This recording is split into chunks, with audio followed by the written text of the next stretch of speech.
Cześć, witajcie ponownie na kanale Wojwach Bricks, a dzisiaj przyjrzymy się kolejnej nowości na marzec 2026 z serii Technik i jak widzicie jest to zestaw 42226 BMW M4 GT3 Evo. Składa się z 747 elementów, kosztuje 280 zł i dostępny będzie od 1 marca.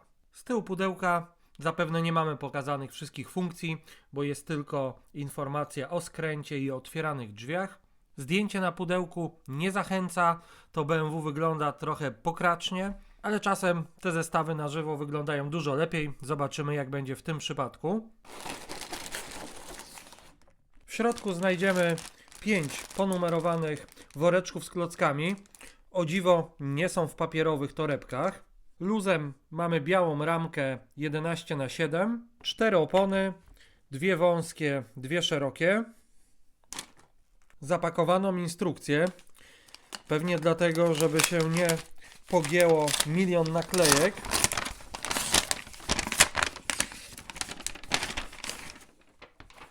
Jest kod do gry Asphalt Legend. Mnie się nie przyda, więc Wam pokazuję. Duży blankiet naklejek. No i oczywiście instrukcja.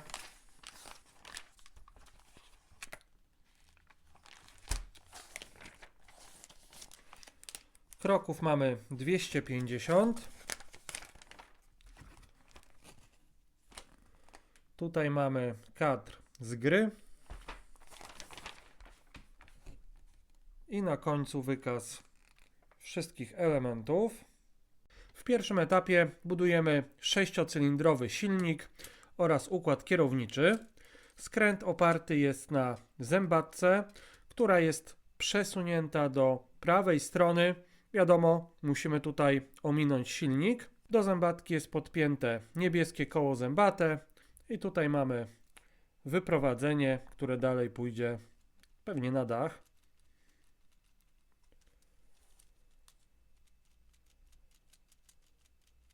Już widzę, że tak samo jak w przypadku wczorajszego Jeepa, tutaj też mamy do czynienia z bardzo symbolicznym skrętem. Tutaj mamy wyjście z silnika.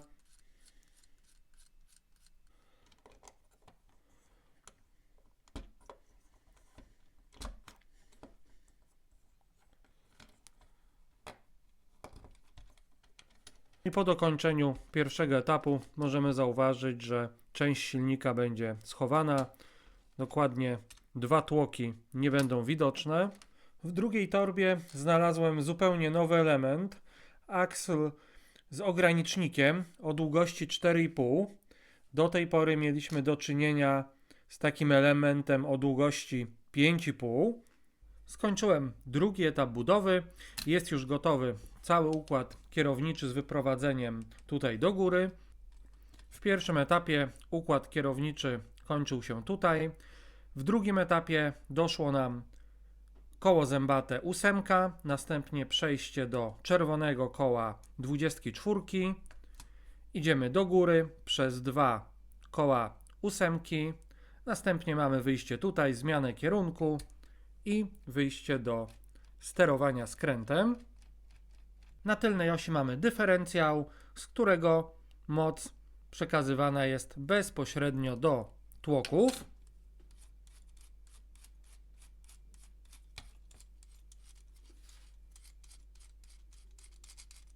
I skończyłem trzeci etap budowy. Nie ma już w nim mięsa technikowego, mechanizmów, ale mamy za to mnóstwo świetnych, ciekawych technik budowania. Chwilami myślałem, że składam jakiś bardzo dobry model z Rebricable, a nie zwykły zestaw od Lego. Jak na razie ten cały przód, grill prezentuje się naprawdę bardzo dobrze.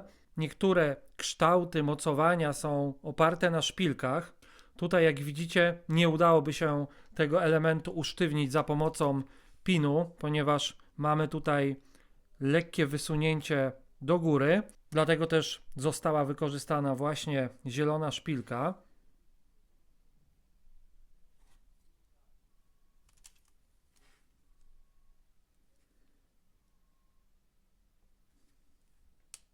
W czwartym etapie budujemy wnętrze, dach, drzwi. Nadal jest ciekawie, ale aż tylu ciekawych technik budowania już tutaj w tym etapie nie było.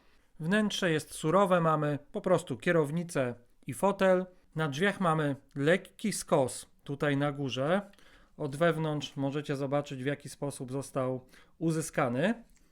Mamy tutaj też blokadę drzwi, której po Lego bym się nie spodziewał, ponieważ jak widzicie, żeby je zablokować, musimy mocniej docisnąć drzwi. Tutaj mamy panel, który lekko wystaje. I po dociśnięciu te drzwi już nam się nie otworzą. Oczywiście wystarczy włożyć trochę więcej siły i już możemy drzwi otworzyć.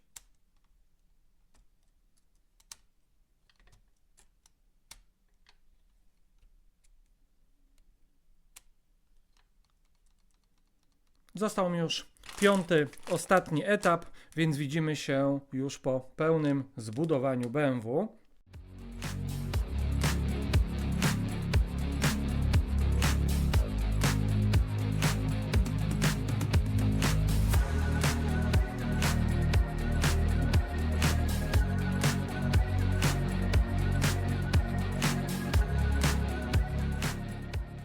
I BMW jest już gotowe.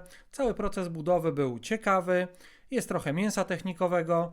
Oczywiście trochę wymuszonego przez to, że trzeba ominąć silnik wyprowadzając skręt. Jest sporo interesujących technik budowania. Jeśli chodzi o wygląd, to BMW prezentuje się dużo lepiej niż na zdjęciach. Myślę, że Lego powinno lepiej dobierać zdjęcia na pudełko. Mnie najbardziej podoba się ta przednia część BMW. Wygląda naprawdę bardzo dobrze. Z boku już jest gorzej. Na pewno brakuje mi tutaj zabudowania tej części. Jest tutaj ogromna dziura. Na tylnym nadkolu na pewno przydałby się nadruk, kontynuujący tutaj ten niebieski kolor, bo w tej chwili wygląda jakby doklejony z innego samochodu. Tył prezentuje się przyzwoicie. No i brakuje mi też jakiegoś wykończenia tej części, tutaj tej dziury. Z drugiej strony, może i dobrze, że możemy sobie tutaj podejrzeć, jak funkcjonuje dyferencjał. Konstrukcja, mimo wielu kątów, skosów, jest solidna. Nic tutaj nam nie odpada. Jeśli chodzi o funkcję, no to mamy skręt, tak jak już wcześniej mówiłem, symboliczny.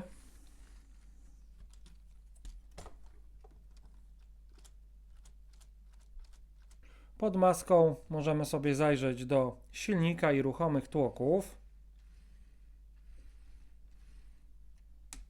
No i ostatnia funkcja to otwierane drzwi, które już Wam pokazywałem podczas budowy. A tak BMW wygląda od spodu. Podsumowując, jest dużo lepiej niż się spodziewałem.